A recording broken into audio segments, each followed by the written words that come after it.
Mike Poeta, you have been here maybe 6 weeks?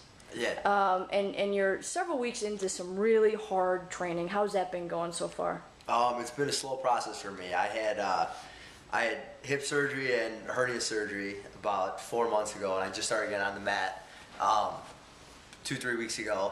And wrestlers don't really know how to ease into things. I kind of just went in full blast, so I've been at it for about 2-3 weeks, and I'm hurting pretty bad and pretty sore. Now I'm kind of shivering because I just got out of the cold tub to try and make myself feel better. But there's always all of you guys are dinged up and you got aches and pains. Is there always a transition period when you really get back into it? It's different for all people. For me, it takes me a couple months to really get in the full swing of things when I'm starting off healthy. Now I'm starting back a few steps that most people are. So it's going to take me 3-4 months to really be at where I need to be competing really well. Okay, and talk about your freestyle career a little bit. You've had some really good wins. You've been at it 2 years now, yeah. But you've had some injuries too. So I mean, you're almost stopping and starting a little bit. Does that get frustrating? Yeah, I'm taking 2 steps forward, 1 step back, 1 step forward, 2 steps back.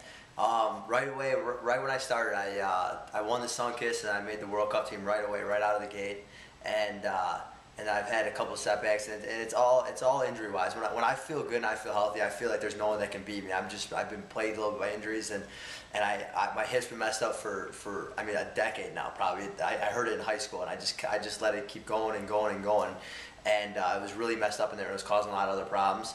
So finally having that fixed, it'll feel good to finally go on a wrestling mat feeling healthy, because I haven't done that in years.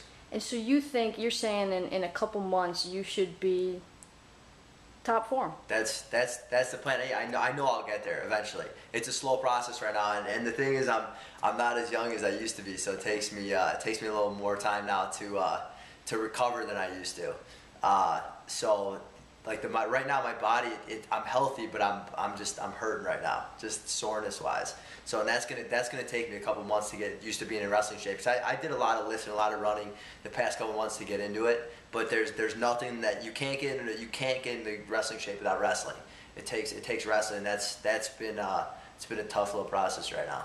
But is it more soreness than just pain right now? It's all soreness. A lot of muscles they're just not used to the grind of this right now, and especially with a guy like Andrew Hollis here, and I'm training with him a lot. I mean, no one can pull on someone's head like he can, and so I mean, I couldn't lift my head up for like 3 days after the first time I wrestled with him.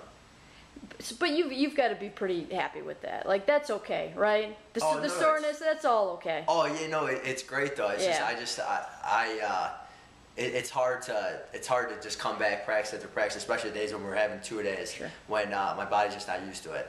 And there's an interesting conversation I saw on one of these message boards the other day, and I was talking about Jordan Burroughs winning the gold medal, and that makes it tougher to make the Olympic team. Yeah.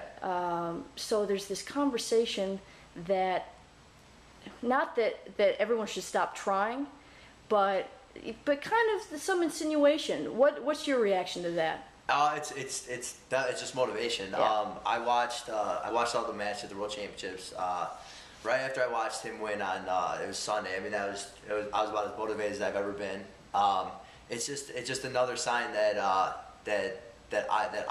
feel I could be the best guy in the world, because I know I could beat him, and I mean I immediately after I saw that match I went.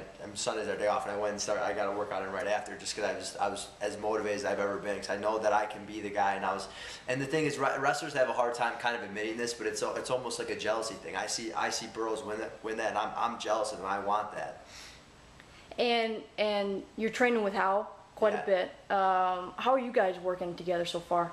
I mean, really well. He's one of the toughest kids in the world, so he's a great training partner to have, and it's unfortunate and it kind of sucks that we're at the same weight class and both fighting for the same spot, but it's just going to make us both that much better, and it's going to be really tough for other guys in the country to beat either one of us. Well, and talk about the cohesiveness of this whole group. There's kind of pairs where you guys know each other really well, but you all knew each other kind of casually before. How are you guys blending together? No, we're meshing really well. We're all really close friends. It's a great group of guys. You were here for the benefit dinner. early August. How was that as kind of a welcome event for you? You were only in town a couple days for that, but you got to hear about the vision, you got to hear about the direction of this Cliff King Wrestling Club. Is that exciting to be a part of? Yeah, no, it's very exciting. You have to, I'm in college right now for a college team. To be successful, you have to have something like this going on, because that's what all the best teams are doing. And I really just wanted to be at a place that was putting this much emphasis and this much time into their freestyle guys. And I knew that's a place where I needed to be to be successful. And I mean, the benefit dinner that you talked about was really cool.